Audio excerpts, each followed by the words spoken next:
Bom dia, pessoal. Tudo bem? Tomara que esteja tudo bem com vocês. Comigo está tudo tranquilo.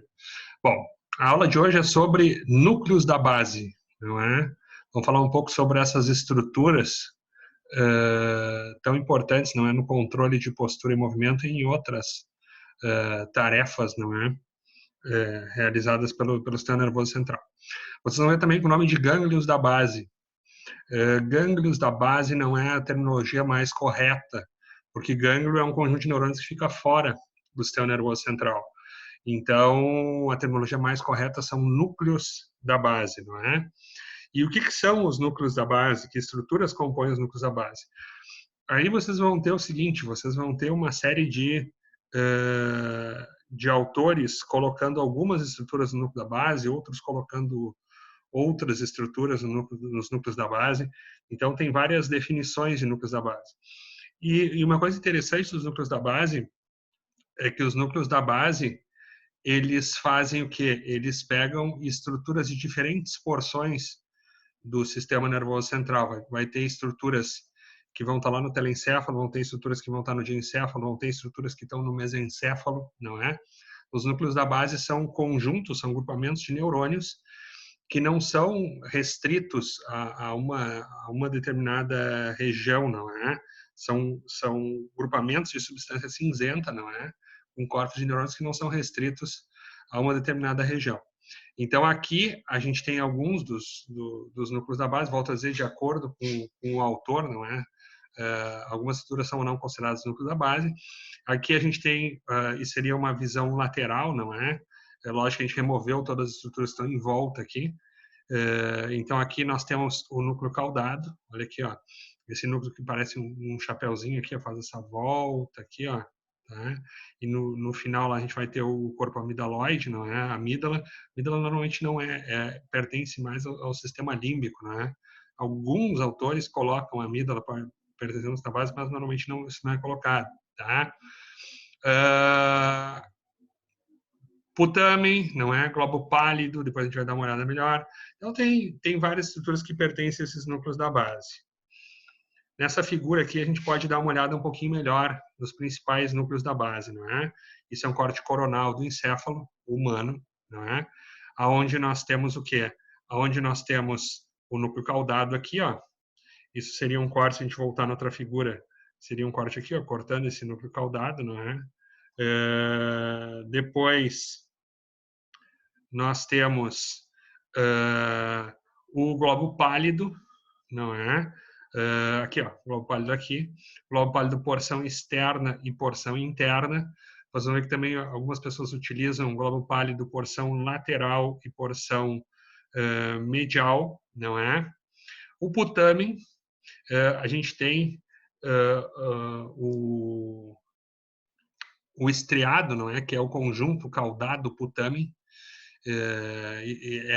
Se utiliza muito essa terminologia, estriado, até se vocês forem ver em alguns animais menos evoluídos, entre aspas, né? Se vocês verem, por exemplo, em ratos, os ratos não têm caudado e putamen, os ratos têm uma estrutura que é o estriado, não é? A substância negra, aqui do mesencéfalo, não é? Que também faz parte dos núcleos da base, e aqui, ó, substância negra aqui, e o núcleo subtalâmico de Lewy. Se escreve núcleo subtalâmico de Lewis, L-U-Y-S, não é? Mas se fala núcleo subtalâmico de Lewy, tá? Então, assim, esses são os principais núcleos da base. Caudado e putamen, compondo o estriado, não é? Globo pálido, porção interna e porção interna e porção externa, não é? Conhecido também como globo pálido medial e lateral. Substância negra, tá? Substância negra, vocês vão ver também que ela pode ser dividida em pars compacta e pars reticulata. Pars compacta é a porção compacta, onde eu tenho os corpos dos neurônios, né? E a pars reticulata, ou porção reticulada, é onde eu tenho os prolongamentos, né? E esse núcleo, que é o núcleo subtalâmico de Lewy, tá? Lá no subtálamo, lá no diencéfalo. Então, vocês podem ver que eu tenho estruturas, o que é? Eu tenho estruturas que vão pertencer ao telencéfalo, tem estruturas que vão pertencer ao mesencéfalo, como a substância negra, e tem estruturas que vão pertencer lá o subtálamo ou diencéfalo. Então, eu tenho uma variedade de estruturas que vão compor esses chamados núcleos da base. E, obviamente, recebe esse nome porque vão ficar aqui, nessa região mais basal, vamos dizer assim, do encéfalo, não é? Então, esses são os núcleos da base, já estão apresentados para vocês. Vocês deveriam conhecer um pouquinho já da neuroanatomia, né? Deviam conhecer eles um pouco da neuroanatomia. Então, estou reapresentando esses núcleos da base. Bom, então aqui a gente tem a gente começa a analisar as vias dos núcleos da base. Bom, para analisar essas vias dos núcleos da base, por que a gente analisa as vias dos núcleos da base? A gente tem que entender de uma forma, vamos imaginar de uma forma bem simples como é que os núcleos da base funcionam, tá? O que acontece?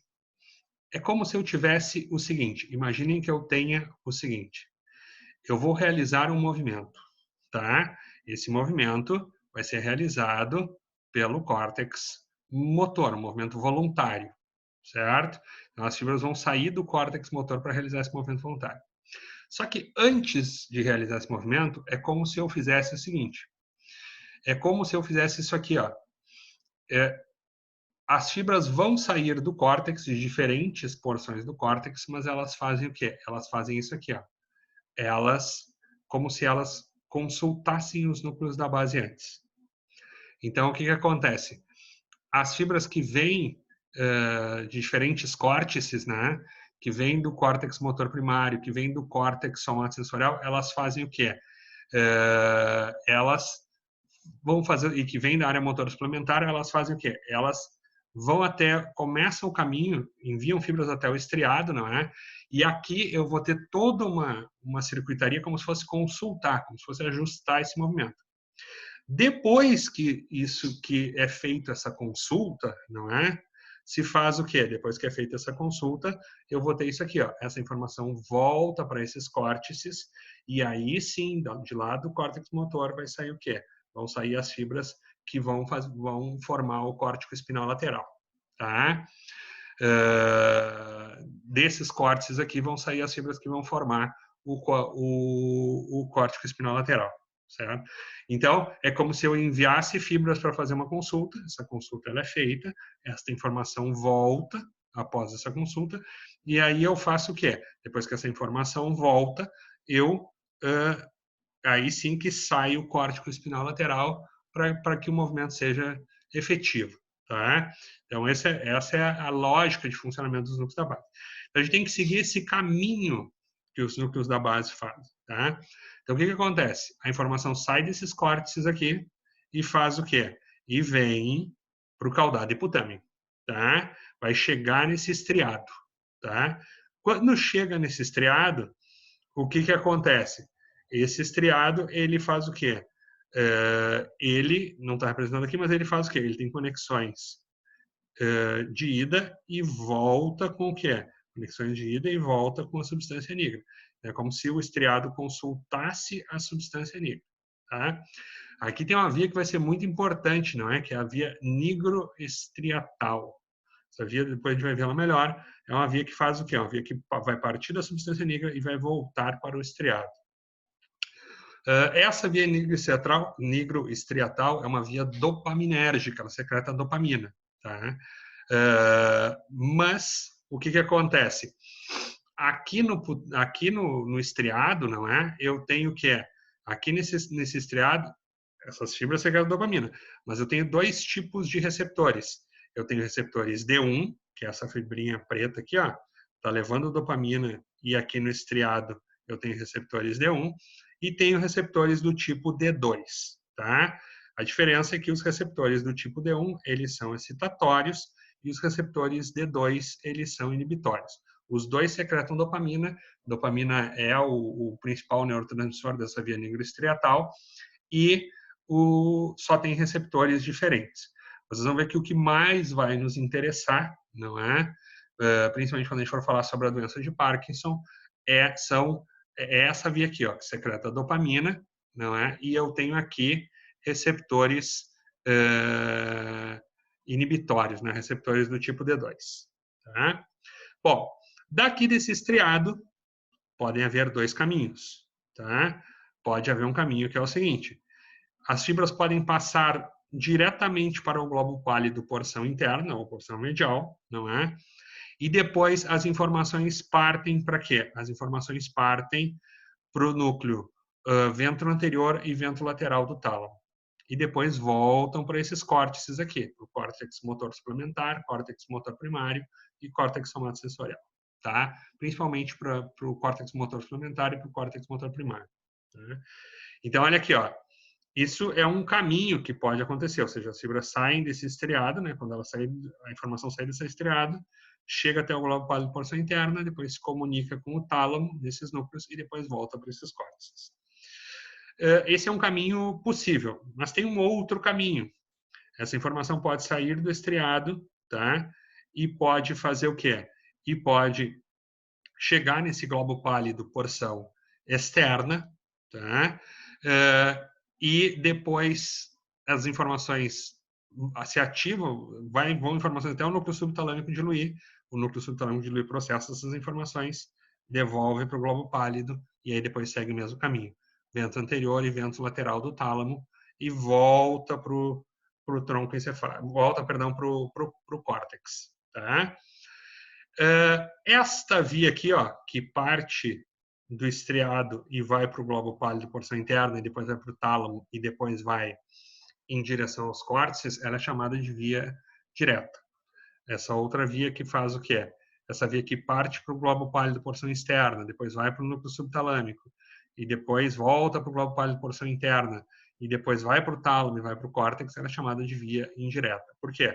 Ela tem alguns passos a mais, ou seja, ela vai do estriado, depois vai para o globo pálido porção externa, depois para o núcleo subtalâmico, e depois para o globo pálido porção interna. Algumas fibras que partem desse globo pálido porção interna, elas fazem o quê?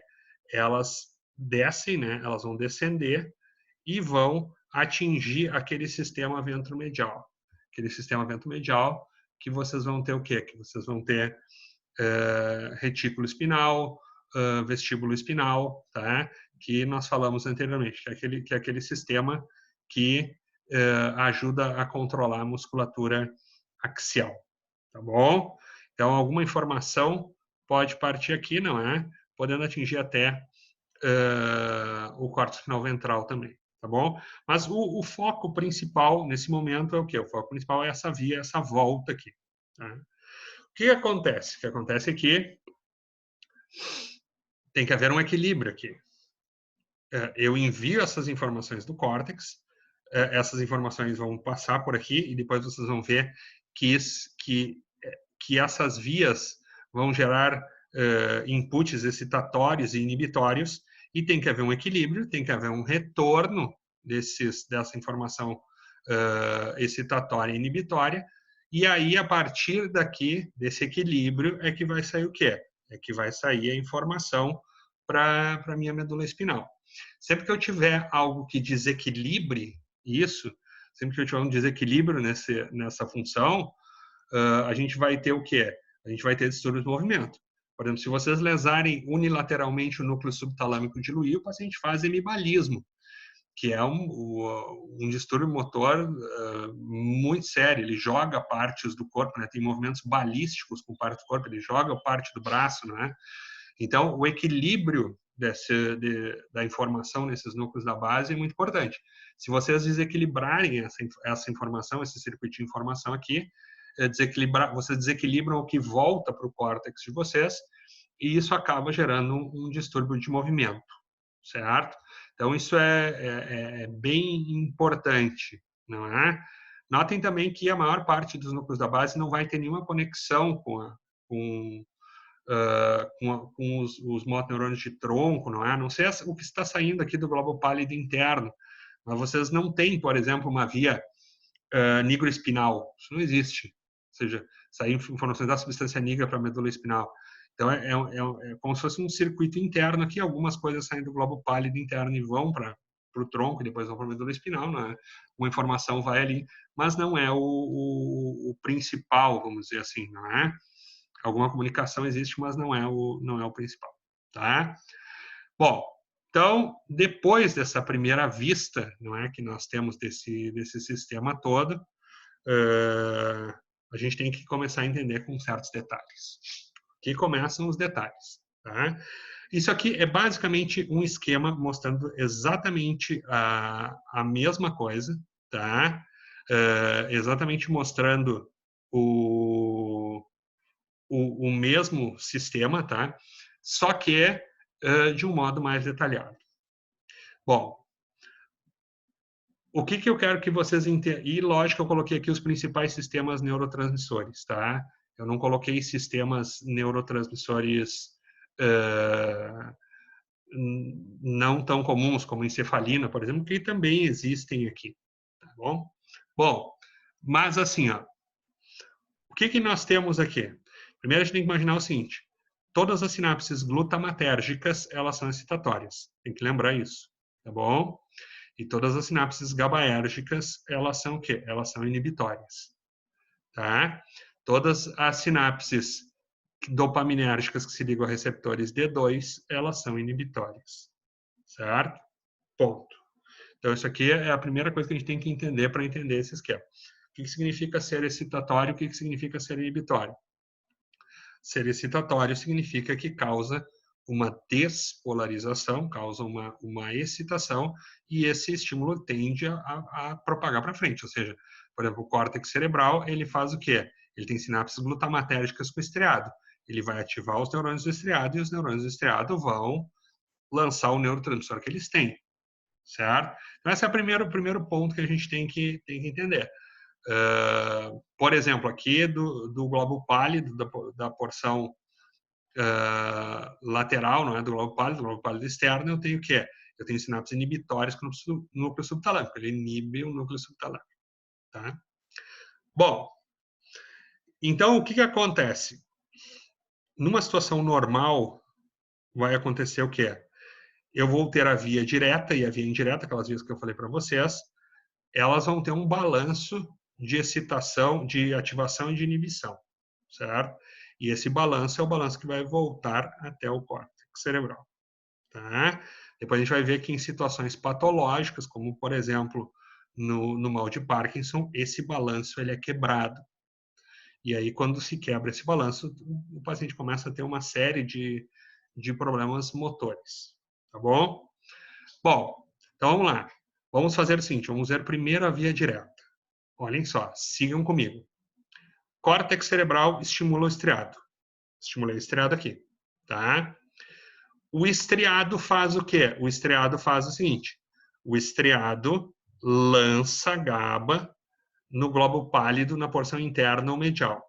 Então, o estriado está inibindo o globo pálido na porção medial, na porção o globo pálido na sua porção interna, tá? Quando o globo pálido na porção interna ele é inibido, ele faz o quê? Ele vai lançar menos GABA no tálamo. Se ele lançar menos GABA no tálamo, ele faz o quê? Ele inibe menos o tálamo.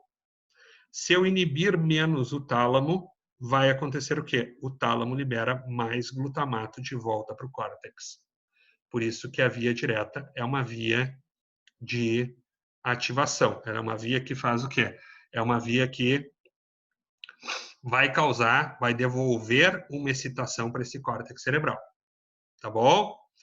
A via indireta, ela é uma via de inibição. Por que ela é uma via de inibição? Olhem a via indireta. Olha aqui, ó. O que eu tenho aqui? O córtex cerebral faz o quê? Estimula o estriado, tá? O estriado vai fazer o quê? O estriado vai lançar mais GABA no globo pálido externo. Então, ele inibe o globo pálido na sua porção externa.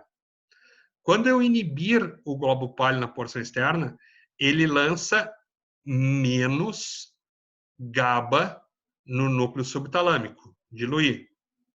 Se ele lançar menos GABA no núcleo subtalâmico, ele inibe menos o núcleo subtalâmico. Então, o núcleo subtalâmico fica solto e faz o quê? Fica ativado, não é? E faz o quê? E lança glutamato no globo pálido no globo pálido medial ou globo pálido interno. Então, quando ele lançar glutamato no globo pálido na porção interna, ele faz o quê? Ele ativa esse globo pálido na porção interna, que lança GABA no tálamo, inibe o tálamo, e quando inibe o tálamo, vai fazer o quê? Menos glutamato vai até o córtex cerebral. Por isso que a via indireta, ela é inibitória. Tá? Não é fácil entender isso, não vai ser uma coisa simples de vocês entenderem de uma hora para outra, mas assim, a grande vantagem do vídeo é que vocês podem voltar várias vezes e ver isso várias vezes e entender isso, tá? Mas a circuitaria dos núcleos da base é essa, ou seja, é desse balanço entre ativação e inibição que vai acontecer o quê? É desse balanço de ativação e inibição que a informação volta e volta de uma forma equilibrada. Volta um pouco de ativação e volta um pouco de inibição e o movimento ele fica equilibrado, certo? Então é assim que funcionam os núcleos da base. Essa é a lógica de funcionamento desses núcleos da base. Bom, outra coisa sobre os núcleos da base tem um grande aporte sanguíneo, a vascularização é realmente muito grande, tá? E os núcleos da base são um grande depósito de ferro encefálico. Essa questão do ferro encefálico é uma questão importante. Assim, o ferro normalmente não passa a barreira hematoencefálica, vocês não vão ter, em idade adulta, grandes depósitos de ferro. Normalmente, o ferro passa logo quando se é neonato, nos estágios mais iniciais do desenvolvimento, não é? Mas a gente nota que, em pacientes, por exemplo, com Parkinson, eles têm um grande depósito de ferro na substância níquel. Até o presente momento, a gente não sabe se esse ferro ele é uma causa ou uma consequência do Parkinson. Ou seja, se esse paciente tem algum problema na barreira hematoencefálica, esse ferro passa e vai matar esses neurônios, não é? Ou se o mal de Parkinson acaba afetando a barreira hematoencefálica e esse ferro acaba ali por acaso, não é? Ele é apenas uma consequência do mal de Parkinson. Até o presente momento a gente não sabe, mas isso é particularmente preocupante porque hoje nós temos muitos alimentos que a gente encontra no mercado que tem uma suplementação de ferro, não é? Você vai encontrar arroz com suplementação de ferro, iogurte com suplementação de ferro, não é? Então isso tem uma certa preocupação, não é? Lógico que tem pacientes que precisam de suplementação de ferro, não é?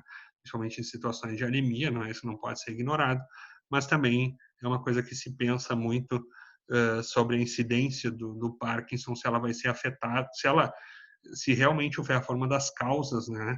Se ele colaborar nessa instalação da doença de Parkinson nós continuarmos com uma alimentação muito rica em ferro, é possível que num futuro a gente tenha o quê? Aumente a incidência, né? E a prevalência do mal de Parkinson, tá bom? Mas é um detalhe, a gente não sabe exatamente o que vai acontecer, tá bom? Bom, agora, doença de Parkinson, tá? Vamos começar do começo da doença de Parkinson. Então, quer dizer, isso não é bem o começo, né? Isso é o começo, quase que o começo neurológico da doença de Parkinson, mas vamos começar dessa parte aqui. A doença de Parkinson é uma doença complexa. Por quê? Porque o Parkinson, hoje, os pesquisadores que trabalham com Parkinson não falam nem na doença de Parkinson, eles falam na quimera da doença de Parkinson. É uma doença que tem tantas características. Os pesquisadores às vezes colocam que a doença de Parkinson não é uma doença só, e sim um conjunto de doenças que vai compor esse Parkinson. Tá? Então, o que acontece? O que acontece é assim, ó. Vamos começar da fisiopatologia da doença de Parkinson. Aqui nós temos a substância negra. E aqui, aquela via, não é? Nigroestriatal, que vai para o estriado, que é caudado e putâmen. Tá? Bom, o que acontece? Num paciente saudável, ele tem uma liberação de... Aqui nós temos um terminal pré-sináptico, aqui nós temos um terminal pós-sináptico, e aqui nós temos os receptores de dopamina. Tá? E aqui vesículas com dopamina. Um paciente normal, ele faz o quê? ele libera uma quantidade normal de dopamina nessa fenda sináptica. O paciente com Parkinson, não é? Ele faz o quê? Antes de perder esses neurônios, antes desses neurônios morrerem, tá? Ele faz o quê? Ele começa a lançar uma quantidade menor de dopamina. Nessa via nigroestriatal, ele já começa a lançar uma quantidade menor de dopamina. Bom, por que ele começa a lançar uma quantidade menor de dopamina e por que esses neurônios eles vão se deteriorando, não é? Qual é o motivo da deterioração desses neurônios? Tá? Deixa eu ver se eu acho aqui. Tá. Deixa eu ver. Não, vamos começar com aquele slide primeiro. Tá? Então, eu tenho o quê?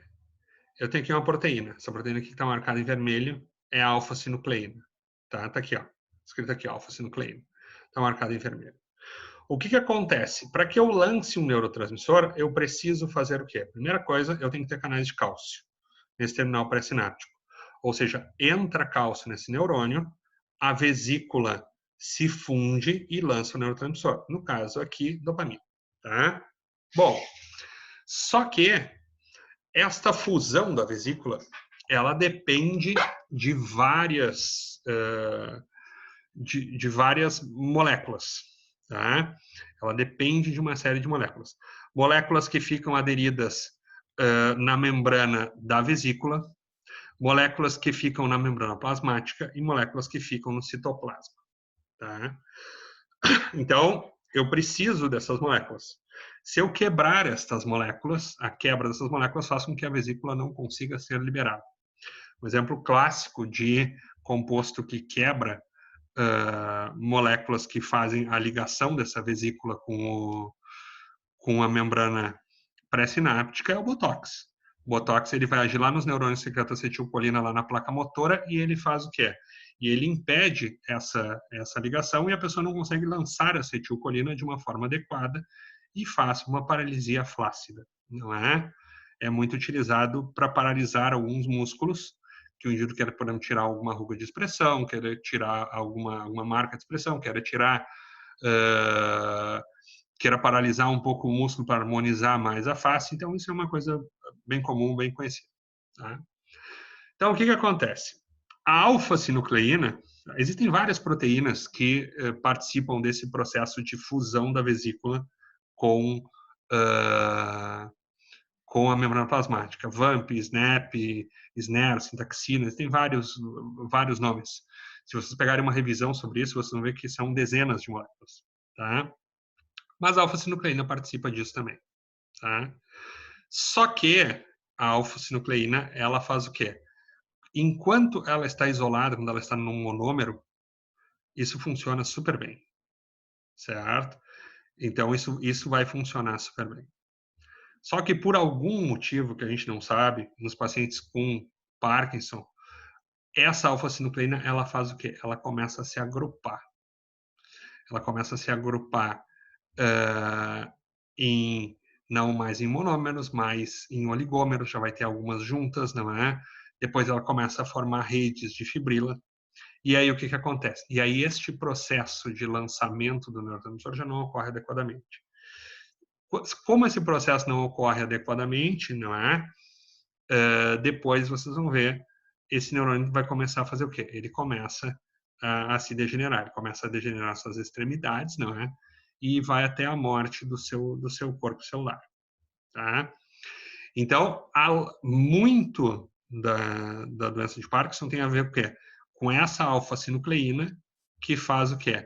Que começa a se agrupar e já não consegue mais lançar dopamina de uma forma adequada. Tá bom? Bom, então aqui a gente tem um desenho mostrando mais ou menos o que vai acontecer. Isso aqui seria um neurônio normal, não é? Aqui o soma do neurônio, aqui os dendritos do neurônio e aqui o axônio dele. E ele se comunicando com outros neurônios. Esse é um neurônio que seria da via nigroestriatal, saindo da substância nigra, o corpo dele está lá na substância nigra, na pars compacta da substância nigra, e indo até onde? Indo até o estriado se comunicando com neurônios do estriado. À medida que a doença vai evoluindo, vai acontecendo o quê? Ele começa a perder essa sinapse e começa a ter retrações. Tá? Se a gente for olhar aqui, ó, o curso da evolução da doença, olha aqui, ó. Enquanto essa alfa-sinucleína está na forma de monômeros, tá tudo ok, essas sinapses estão acontecendo normalmente. Quando ela começa a ficar em oligômeros e as sinapses já não vão ocorrer da mesma forma, eu já começo a diminuir o quê? Já deve começar a diminuir o número de sinapses. Tá? Quando começa a formar as fibrilas de amiloide, né? Essa alfa-sinucleína começa a se agrupar demais, essas sinapses vão se retraindo e isso vai acabar culminando na morte desse neurônio lá na substância nigra. Tá? Então, isso aqui é uma figura que mostra a progressão da sinaptopatia que a gente vai encontrar na doença de Parkinson. Tá bom? Aqui nós temos as diferentes partes da alfa-sinucleína, não é? Diferentes porções, uma região anfipática, um domínio NAC e uma cauda acídica, não é?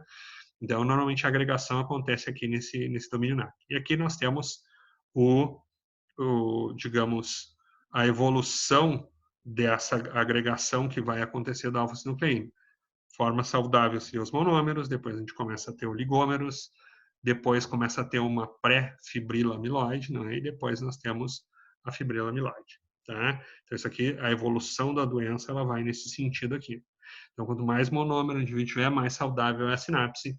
Mais monômero de alfa-sinucleína tiver, mais saudável é a sinapse, melhor as coisas estão funcionando. Quanto mais condensado for essa alfa-sinucleína, não é? Mais nós teremos o quê? Maior a evolução dessa doença de Parkinson. Tá? Bom, então, nós estamos aqui neste ponto da doença de Parkinson, que nós estamos com a agregação, não é, de alfa-sinucleína. Pode ser gerado assim, pode ser gerado por diferentes situações. Existe o Parkinson familiar, que representa uma quantidade pequena, se eu não me engano, em torno de 10% dos casos, tá? Mas uma boa parte ele é idiopático, a gente não sabe por que o paciente faz Parkinson. Pode ser, por exemplo, por mutações na alfa-sinucleína, parquina, tá? Que vão acabar levando a disfunções proteicas e vão acabar levando a essa agregação de alfa-sinucleína. Tá? Mas por que essa alfa-sinucleína, como é que ela vai matar o neurônio? Eu tenho que ter um caminho que vem daqui, ó, que vem desde a agregação da alfa-sinucleína até a morte desse neurônio. Tá? Então, olhem o que acontece. Eu começo a fazer esses agregados de alfa-sinucleína. Isso vai ativar a microglia. Quando ativa a microglia faz o quê? Começa a ativar um processo de neuroinflamação. Esse processo de neuroinflamação, ele faz o quê? Ele leva à morte neuronal. Tá? Essa agregação da alfa-sinucleína, ela vai estar associada também com o quê? Com falhas, não é? Nos sistemas da ubiquitina proteossoma, ou seja, a ubiquitina que vai mostrar ao proteossoma complexos proteicos que não estão adequados para que eles sejam destruídos, não é, por esse proteossoma. Só que esse sistema começa a falhar. Esses agregados de alfa-sinucleína vão estar associados à falha nesse sistema aqui de reconhecimento de proteínas que não estão na sua forma adequada, não é? E aí vai acontecer o quê? Essa falha nesse sistema, ele vai fazer o quê? Essa falha nesse sistema vai aumentar a alfa-sinucleína e isso vai fazer o quê? Isso vai acabar levando a célula à apoptose. Tá? Então, notem que não é só aumentar a agregação de alfa-sinucleína, é também não ter um sistema adequado para quebrar essa agregação. Tá? Então, como esse sistema começa a não funcionar direito, como eu começo a ter proteínas que não deveriam estar naquela forma dentro do citoplasma do neurônio, vai acontecendo o quê? Isso vai levando essa célula a uma morte neuronal programada. E aí essa célula vai à morte também. Tá? Aqui tem um outro ponto que é muito discutido, tá? Se sabe que existe uma disfunção na mitocôndria. A mitocôndria, ela vai ter uma disfunção, ela vai ter uma saída de cálcio de dentro dela. Lembre-se que a maior parte das enzimas que vão induzir a apoptose, elas são cálcio dependentes. Então, se eu aumentar demais o cálcio no meio intracelular, isso vai também levar a apoptose, vai conduzir numa via de estresse oxidativo, vai conduzir numa via de apoptose. Tá? Então, o que acontece? Isso aqui não é bem claro ainda, mas quando se aumenta a quantidade de alfa-sinucleína, isso faz o quê? Alfa-sinucleína agregada, não é? Isso faz o quê? Isso gera uma disfunção nas mitocôndrias. E elas fazem o quê? Elas não conseguem produzir ATP adequadamente e fazem o quê? Quando não conseguem produzir ATP adequadamente, aquela saída de cálcio se faz uma excitotoxicidade por esse excesso de cálcio e vai levar a apoptose. Então, notem que isso é um quadro, tá, muito significativo. Aqui tem uma outra, aqui tem as neurotoxinas. Hoje a gente sabe que existe o MPTP, a rotenona, o paraquat, que são toxinas que fazem o quê? Que são agrotóxicos. A rotenona e paraquat são agrotóxicos. O MPTP é um similar de heroína sintética que estudantes de química sintetizavam, não é? E aí eles começaram todos a ficar com Parkinson e não sabia qual era a origem. Então, o que acontece? Essas toxinas, elas fazem o quê? Elas vão afetar a mitocôndria, não é? Vão diminuir o potencial transmembrana da mitocôndria, e quando elas afetam, quando elas causam essa disfunção mitocondrial, cai o ATP, sai cálcio, e vai fazer o quê? Isso vai levar à célula apoptose. Então, o que acontece? Este conjunto de coisas, esse conjunto de eventos, acaba levando à morte desse neurônio, ou desses neurônios, né, desse grupamento de neurônios. Na realidade, durante muito tempo se pensava que o paciente mostrava os sintomas de Parkinson quando ele perdia muitos neurônios, quando ele perdia 80%, 90% dos neurônios da substância negra. Na realidade, hoje a gente sabe que entre 30% e 60% dos neurônios perdidos da substância negra ele já começa a mostrar algum déficit.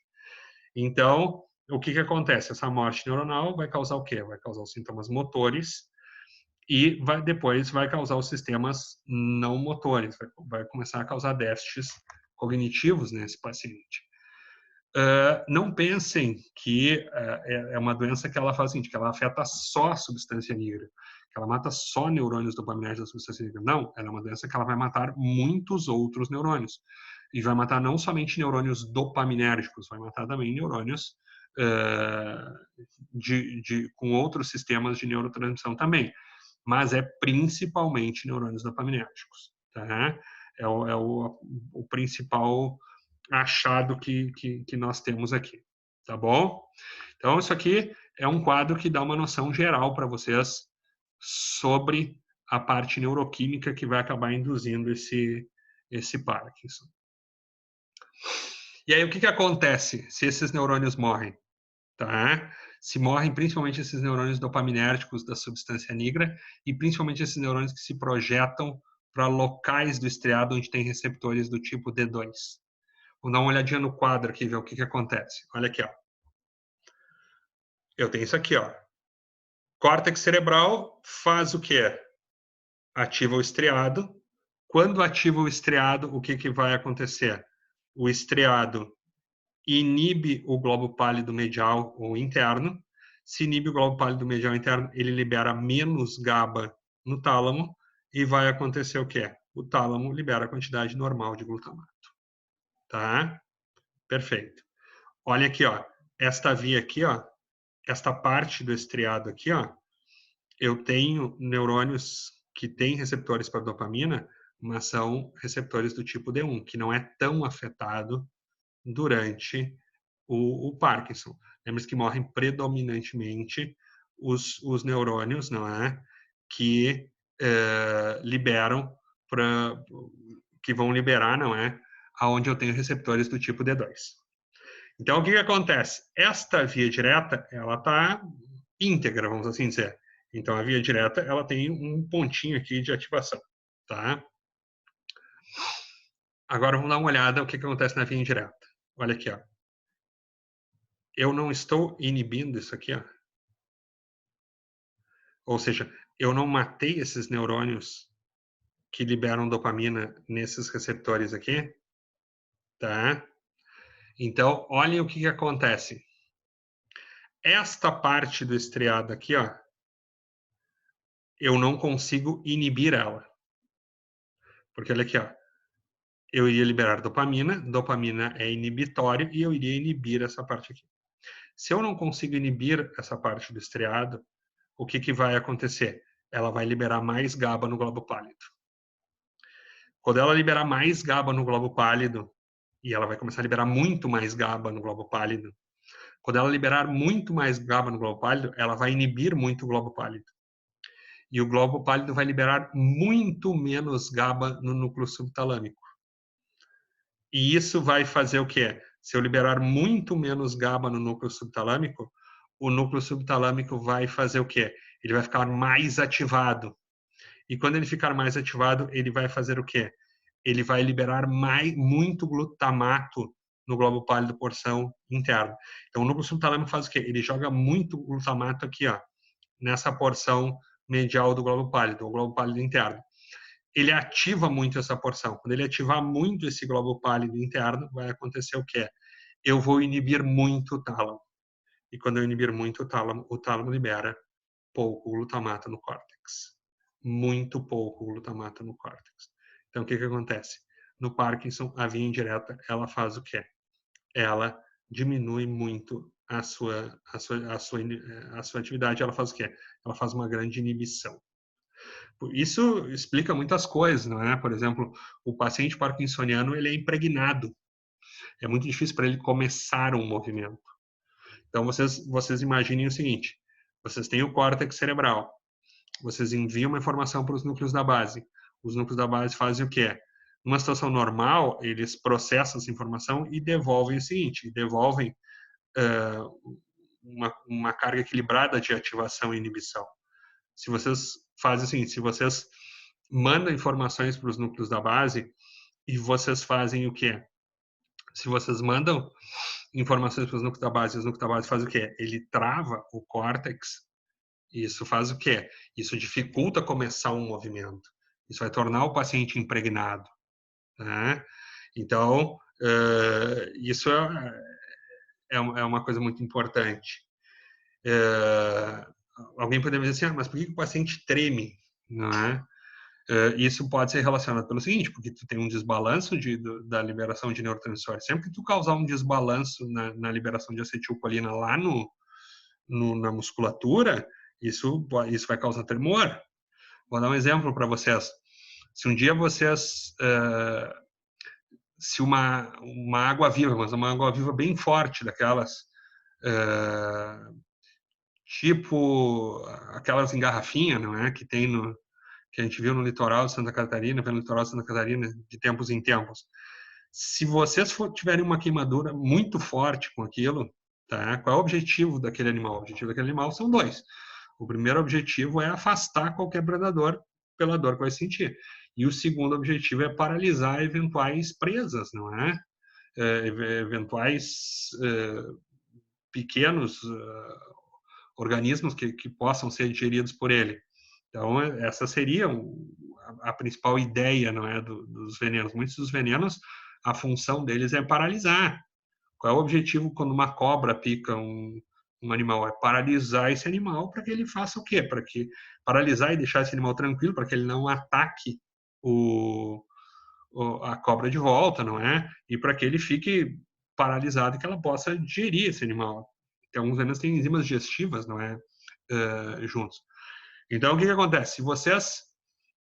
Se uma água viva daquelas pegar vocês e vocês não usarem nenhum fármaco ou usarem uma quantidade pequena de fármaco ou não buscarem nenhum tratamento, vocês vão ver que uma coisa, além da dor da queimadura, uma das coisas que acontece é o seguinte: vocês vão tremer e o indivíduo treme mesmo. Passa uma noite tremendo. Por que ele treme? Porque alguns músculos vão ficar paralisados e outros não vão. Então, o equilíbrio depende muito da contração coordenada de músculos. o não tremer depende da coordenação, da contração coordenada de músculos. Quando vocês pegam o braço e fazem assim, ó, com o braço, o que vocês estão fazendo? Vocês têm que coordenar uma série de músculos e segurar esse braço para não tremer. Se vocês ficarem olhando o braço, vocês vão ver que tem um pequeno tremorzinho basal. Tá? Então, no paciente com Parkinson, e as doenças que acabam levando ao tremor, essa coordenação acaba não ficando tão coordenada. Isso faz com que o indivíduo tenha esse tremor, não é? Então, é um pouco difícil transpor essa coisa neuroquímica para o que o paciente vai apresentar, não é? Mas a base neuroquímica está aqui. A base neuroquímica é isso que eu estou mostrando aqui para vocês, certo? Bom, seguindo. Parkinson foi descrito por um senhor chamado James Parkinson. Parkinson foi descrito há mais de 200 anos. Foi descrito como paralisia agitante. Imagine há 200 anos descrever uma doença como essa. E tem um detalhe, a expectativa de vida era muito menor naquela época. Então, o número de pacientes com Parkinson não era tão grande como a gente tem hoje. A gente tem uma expectativa de vida muito maior e a gente vai encontrar mais doenças relacionadas à velhice. Tá? Até tem uma coisa muito interessante, talvez, se a gente aumentar muito a expectativa de vida de seres humanos, a gente possa ter o quê? Possa descobrir novas doenças que a gente não conhecia antes, não é? Se o ser humano começa, se a medicina começa a melhorar muito, se a farmacologia começa a melhorar muito, se o cuidado em saúde começa a melhorar muito, o ser humano começa a viver o quê? Começa a viver 90, 100, 120, e um número maior de pessoas vai viver mais tempo, e a gente pode começar a descobrir doenças que a gente não conhecia, não é? E assim, na época do James Parkinson não tinha muito, era meio complicado o indivíduo chegar a uma idade mais avançada, né? Tinha uma série de eventos que matavam o indivíduo, não é? Tuberculose matava, qualquer pneumonia matava, não é?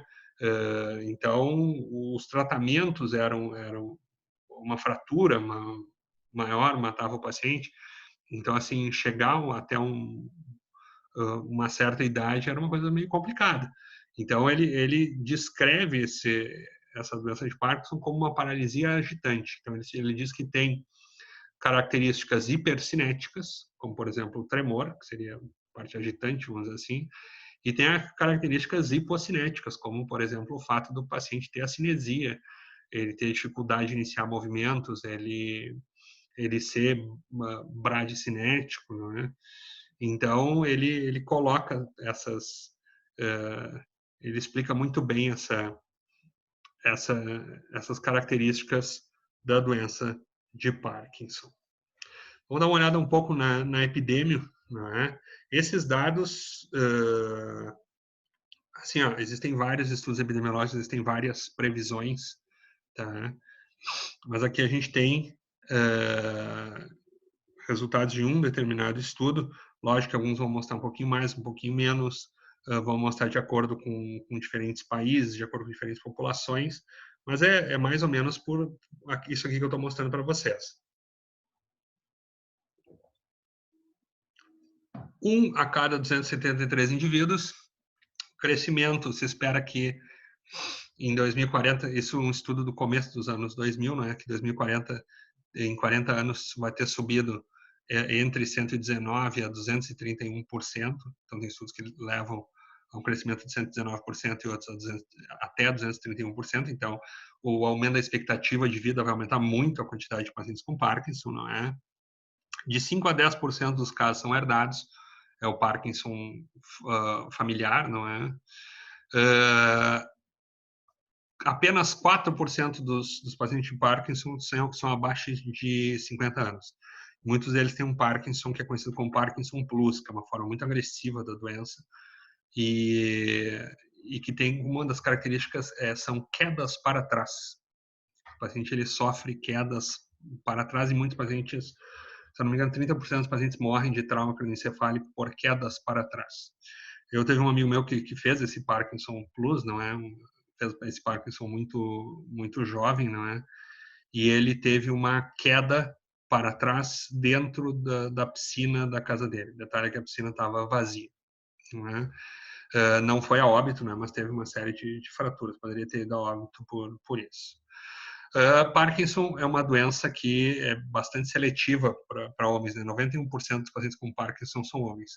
Os hormônios sexuais femininos são bastante protetores para estrógeno e progesterona, são bastante protetores contra o mal de Parkinson. E outro detalhe interessante, não é? É que indivíduos que fazem grande consumo de chá, grande consumo de refrigerante à base de Coca-Cola, não é? E pacientes que fumam, não precisa ser tudo junto, né? Mas eles fazem o quê? Eles têm uma menor incidência de Parkinson. Não saiam tomando Coca-Cola e fumando enlouquecidamente, porque a probabilidade de vocês fazerem uma doença metabólica com excesso de açúcar que tem na Coca-Cola e a probabilidade de vocês fazerem um câncer de pulmão e um enfisema pulmonar com cigarro são muito maiores do que vocês fazerem Parkinson. Então, não teria sentido. Mas na população a gente nota essas características, certo? Bom, aqui temos características da doença de Parkinson. Primeira característica é que a perda de neurônios ela não é direto lá na substância negra. O paciente começa perdendo neurônios no trato gastrointestinal. Ele começa perdendo neurônios naqueles plexos de Meissner e Auerbach. Só que isso não vai acontecer 20, 30 anos antes de aparecerem os sintomas motores. Então, uma das coisas que aparece nesse paciente é constipação. Não saiam pensando que todo indivíduo que é constipado, jovem, vai fazer Parkinson. Isso não é uma regra, tá? Mas a grande maioria dos pacientes que fazem Parkinson, não é, eles são constipados. Também provavelmente percam um pouco da inervação de órgãos sexuais, não é? Impotência sexual, o paciente parkinsoniano refere muito, inclusive antes de ter qualquer sintoma motor, não é? Refere muito a essa impotência sexual enquanto é jovem também. Tem um detalhe que é pouco estudado em seres humanos, mas em animais é uma coisa muito interessante. É pouco estudado porque até a viabilidade de se estudar isso é complicada, mas assim, camundongos no qual se colocam genes que acabam induzindo o Parkinson no camundongo, não é? É muito difícil eles se reproduzirem. Por quê? Porque o espermatozoide não se locomove tão bem. O batimento dos espermatozoides, da caudinha lá do espermatozoide, não funciona tão bem. Moscas, por exemplo, quando coloca genes para induzir o Parkinson, também não conseguem ter um processo reprodutivo tão eficiente, não é? O processo de reprodução deles também é defeituoso, vamos assim dizer. Um detalhe interessante é que na época que não existiam inibidores da bomba de prótons, que a úlcera gástrica era tratada com vagotomia, não é? Se cortava o nervo vago para diminuir a liberação de ácido clorídrico no estômago. O que acontecia? Muitos desses pacientes foram submetidos a vagotomia e não desenvolviam Parkinson. Então, hoje se acredita o que acontece? A doença começa no trato gastrointestinal, ela migra via nervo vago, tá? E vai acabar chegando lá no tronco cefálico e depois vai se projetar para o córtex. Então, essa é a ideia que nós temos hoje sobre o mal de Parkinson, não é? Que vai ter esse trajeto aí a doença, tá? Uma outra coisa que eu não falei para vocês, não é? Que aqueles oligômeros ou aqueles aglomerados de alfa-sinucleína, hoje também se acredita que eles possam migrar de uma célula para outra. Então, eles começam a ser produzidos numa célula, eles migram para outra célula, e essa outra célula, ela começa a desenvolver a doença também através dessa migração. Outra coisa que esses pacientes apresentam, não é, a hiposmia. Eles têm uma diminuição do olfato. Algumas vezes podem até anosmia, podem perder completamente o olfato. Também não é conclusivo, por quê? Porque hiposmia, né, diminuição do olfato, pode ser gerada por várias coisas. Gripe pode gerar uma hiposmia severa, não é? e pode durar durante algum tempo. Muitos pacientes que fazem dengue, por exemplo, eles perdem o olfato para sempre e fazem anosmia. Então, não é conclusivo, mas é um achado interessante. E esses pacientes começam a ter distúrbios do sono. Muitas vezes a gente sempre pensa na doença de Parkinson como uma doença, pensa que o principal problema é o tremor, né, o shaking. Você sabe que esses tempos eu fui numa banca de um doutorado e nessa banca tinha um médico especialista em Parkinson, provavelmente o maior especialista em Parkinson aqui de Porto Alegre. Ele me disse que uma das coisas que mais atormenta o paciente é a constipação e o distúrbio de sono, não é? A perda do sono, as alterações do ciclo de sono. Às vezes até mais do que o tremor. Então, às vezes a gente imagina o paciente, não é, com uma situação, né, imagina que aquele é o grande problema da vida dele, mas às vezes ele tem outros problemas que são tão grandes como, não é, dentro de uma doença. Bom, então isso tudo vai acontecer antes, não é? O paciente vai observar isso antes. E aí, quando ele começa a ter os sintomas motores, é porque ele já tem algum grau de perda de neurônios dopaminérgicos. Aqui tem algumas regiões, a substância nigra é a principal, a área tegmental ventral também perde neurônios dopaminérgicos, campo retrorubral também perde neurônios dopaminérgicos. Então, ele tem uma perda de neurônios dopaminérgicos em uma série de áreas do encéfalo. Tá? Quais são as características do paciente dentro dessa situação? Ele tem a cinesia, que é a dificuldade de iniciar um movimento, o paciente fica impregnado, não é? Por exemplo, ele está sentado, é difícil para ele fazer o quê? É difícil para ele se locomover até pensar, não vou fazer um determinado movimento. Ele também pode ficar um pouquinho inclinado para frente, não é? E pode ter uma marcha com os pezinhos juntos, assim, isso é bem comum. Os movimentos dele vão ser lentos, ele vai ser bradicinético, os movimentos vão ter uma certa rigidez e ele vai ter um tremor. Esse tremor vai ser tanto em repouso quanto durante o movimento. Isso é uma grande diferença do paciente parkinsoniano para o paciente que tem lesão cerebelar. O paciente que tem lesão cerebelar, normalmente ele só tem o tremor durante o movimento, não é? Ele não vai ter o tremor durante o repouso. O paciente parkinsoniano não, ele tem o tremor durante o repouso e tem o tremor durante o movimento. Antes mesmo de apresentar esses sintomas, não é? Ele apresenta o sinal de Myerson, que é aquele sinal que eu falei para vocês, que é do reflexo glabelar, que a gente percute aqui, ó, na glabela. Você lembra que é um reflexo que ele vai pelo sétimo par craniano neurofacial e volta pelo sétimo par craniano neurofacial, tá? Tem como via aferente e eferente o sétimo par craniano. E quando a gente percute aqui na glabela, o paciente tem uma leve contração dos olhos, uma leve contração da musculatura do orbicular dos olhos. Esse é um reflexo que se adapta rapidamente e no paciente parkinsoniano ele não se adapta. Vocês percutem 1, 2, 3, 1000 vezes e isso não vai se adaptar. Tá? Quando ele vai evoluindo, não é? Ele pode ter um quadro grande de depressão e pode ter demência. Muitos pacientes não chegam com Parkinson, não chegam a ter uma demência significativa porque eles começam a afetar os núcleos de tronco, começa a afetar a deglutição e ele começa a aspirar o que ele está deglutindo e ele faz o que? Ele faz uma pneumonia e muitos vão a óbito por essa pneumonia.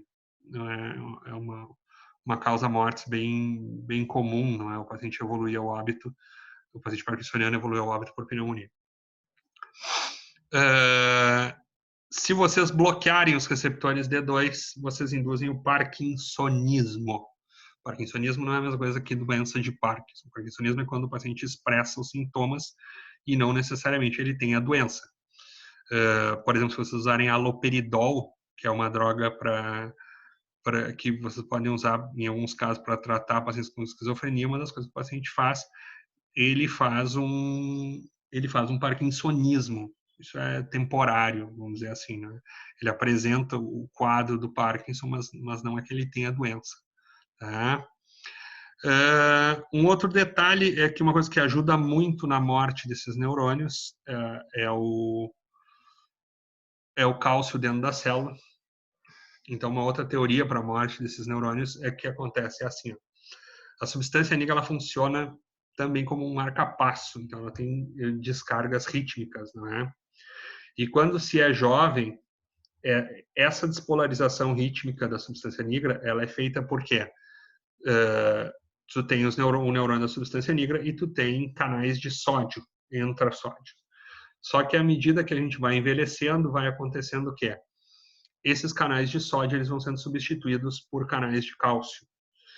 E aí, esse cálcio que entra, ele faz o quê? Ele seria citotóxico, ele ativaria enzimas que levariam à apoptose e matariam esses neurônios. O que a gente sabe da clínica? Pacientes que usam bloqueadores de canais de cálcio para tratar hipertensão não fazem essa troca. Então, quando tu usa cronicamente bloqueador de canais de cálcio, os neurônios da substância negra eles continuam como neurônios jovens, eles não trocam esses canais de sódio por canais de cálcio. E com isso esses neurônios não morrem, não é? Não adianta usar bloqueador de canal de cálcio para o paciente que já tem o Parkinson, isso não vai mudar nada o destino dele, não é? Mas é um achado científico importante. E não adianta começar a tomar bloqueador de canal de cálcio, que é um remédio para hipertensão, que pode gerar hipotensão severa em indivíduos normais, né? Imaginando que vai ter um Parkinson no futuro e vai proteger quanto a isso. Outra coisa que é muito interessante, o parkinsoniano tem também um perfil, não somente um perfil fisiológico, ele tem também um perfil psicológico. Então, aquela rigidez de movimento também é uma rigidez comportamental. O paciente parkinsoniano, ele faz assim, ele marca contigo 2 horas em frente ao hospital da PUC. E ele faz o quê? 1h30, ele está lá. Ele está lá esperando. O paciente parkinsoniano, ele não arrisca. Tanto que uma das características sociais, vamos dizer assim, do paciente parkinsoniano é que, independentemente da classe social, dificilmente vocês encontram pacientes parkinsonianos endividados. Ele não contrai dívidas, ele não arrisca, ele tem todo um perfil psicológico associado à doença. Tá? Hoje nós não temos um tratamento efetivo para resolver o mal de Parkinson, nós temos tratamentos que são paliativos, que vão melhorar a qualidade de vida do paciente durante algum tempo. Né? Então, aqui embaixo a gente tem, por exemplo, levodopa, que é L-dopa, que é um precursor não é, de dopamina. Se vocês bloquearem, que vai fornecer mais dopamina a esses neurônios. Não é?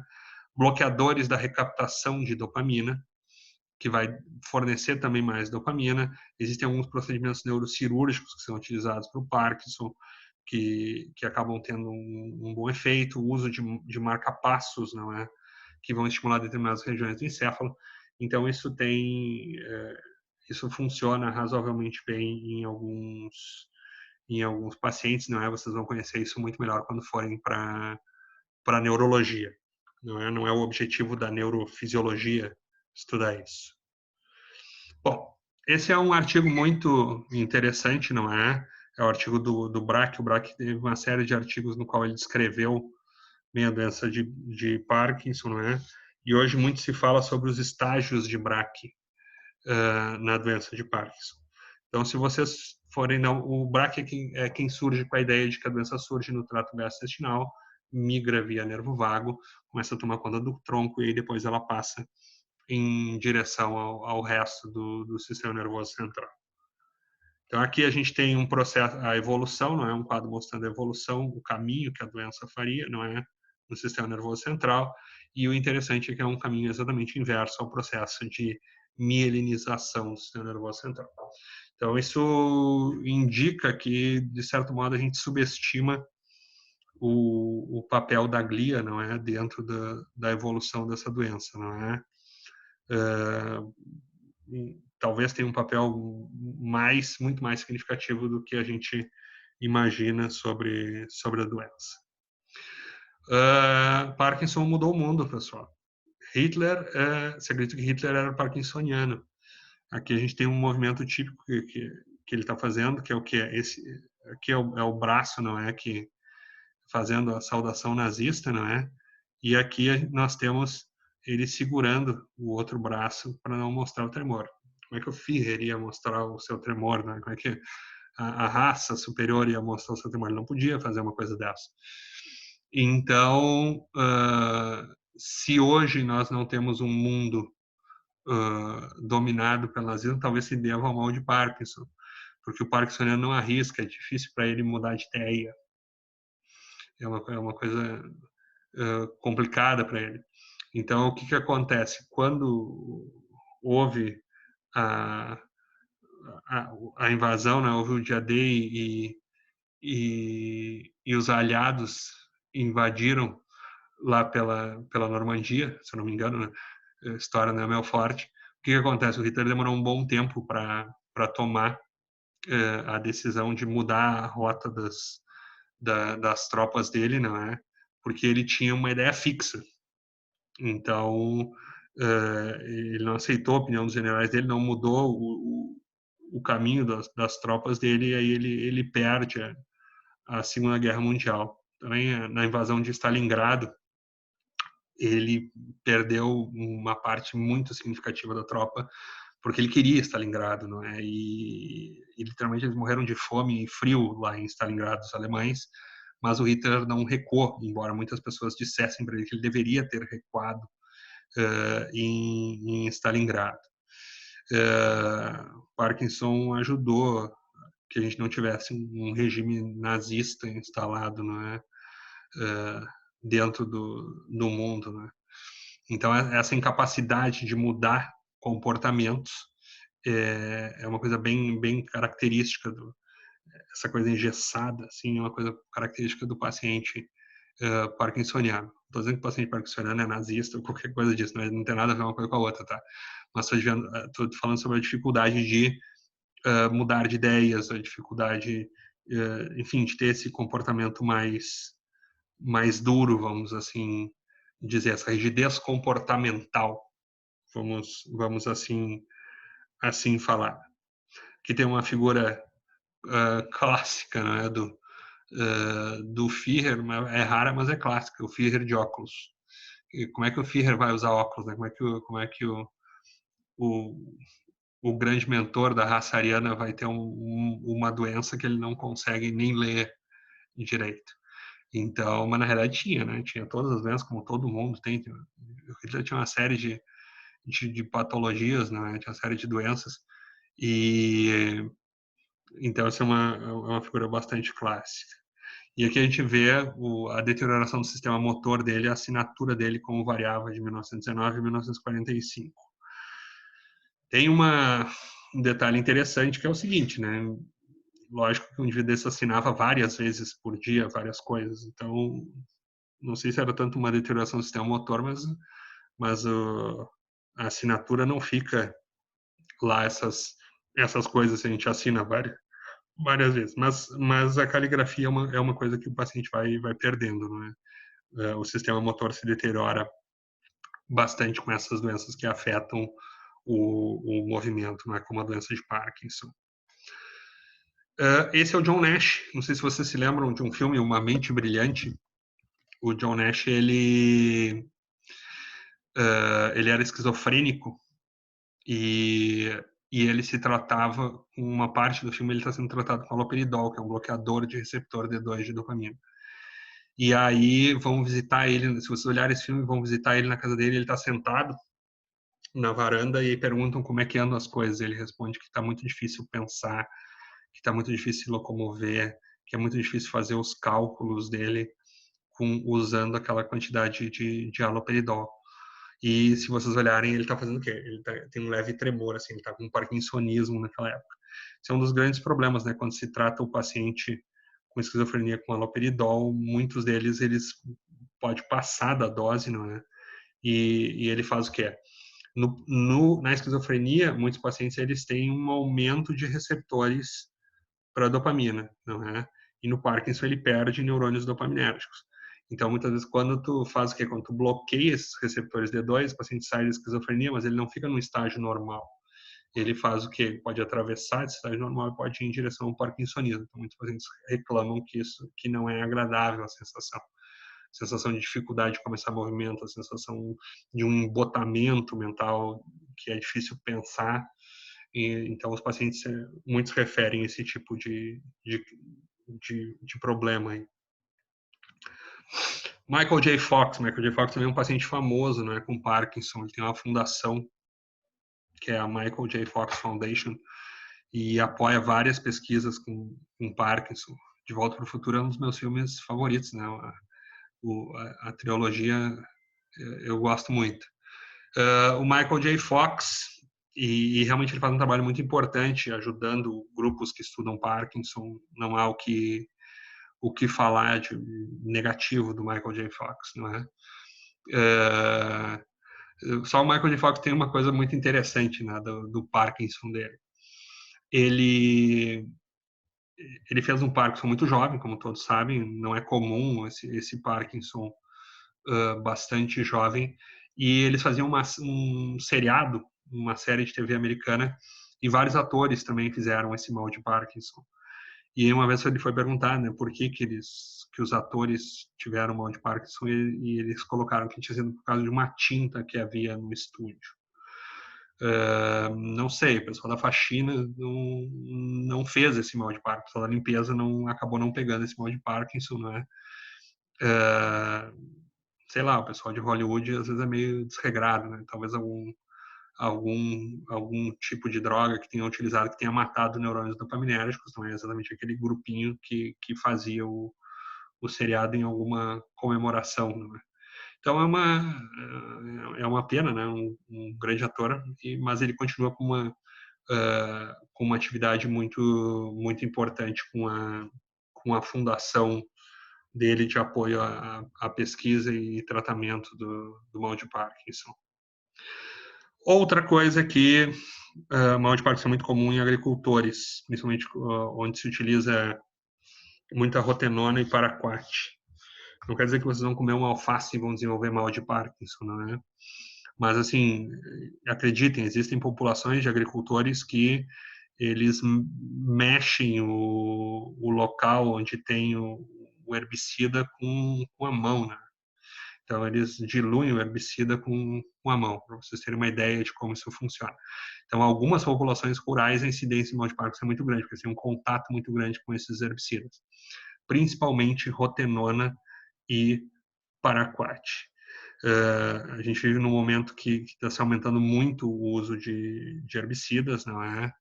Isso é um tema controverso, né? Porque a gente sabe que a produção de alimento precisa de um controle eficiente de pragas, não é? Mas, enfim, a gente não sabe se um uso grande de herbicidas pode, em um futuro, aumentar a incidência de mal de Parkinson, não é? O Brasil é um país que atualmente tem uma legislação que é muito aberta para o uso de herbicidas, né? Se eu não me engano, o paraquat voltou como um herbicida que possa ser utilizado na lavoura e comumente, não é? Então, talvez a incidência de Parkinson no futuro possa aumentar por isso. A gente não tem como saber, a gente vai vendo o que vai acontecer nos próximos anos, não é? Na nossa população. Parkinson a gente pode fazer em qualquer animal, pessoal. A parte experimental de Parkinson, nós podemos colocar genes que induzem Parkinson em camundongos, fazer com que a alfa-sinucleína deles fique mais aglomerada. Nós podemos colocar genes que fazem Parkinson em moscas. E aí, como é que fica uma mosca parkinsoniana? Ela se move menos, ela tem a cinesia. E hoje existem câmeras que conseguem ver o quê? Conseguem ver até um certo nível de tremor em patas de ratos. Tá? Mosca a gente não tem câmeras que consigam fazer isso, né? Mas antigamente se dizia que o rato não tinha tremor. Hoje a gente coloca o rato para fazer, o rato ou camundongo com Parkinson, coloca ele para fazer determinadas tarefas. Por exemplo, ele vai pegar uma bolinha ou vai pegar um pouquinho de alimento que fica de um certo lado da caixa dele, da caixa moradia dele, e aí quando ele vai pegar, a câmera consegue ver que ele tem um certo grau de tremor nas extremidades. Então existem vários modelos experimentais para Parkinson. A gente pode produzir Parkinson com paraquat em moscas, não é? Elas diminuem a sua movimentação, perdem neurônios dopaminérgicos, moscas têm neurônios dopaminérgicos, né? Tem clusters de neurônios dopaminérgicos e são relacionados à locomoção, assim como seres humanos. Então, tem várias possibilidades experimentais para essa doença. Bom, pessoal, espero ter contado um pouco sobre núcleos da base para vocês. Espero que vocês tenham se divertido. Espero que estejam todos bem em casa. Foi um prazer, tá bom? Com muita vontade de voltar à aula ao vivo, tá? E muito obrigado.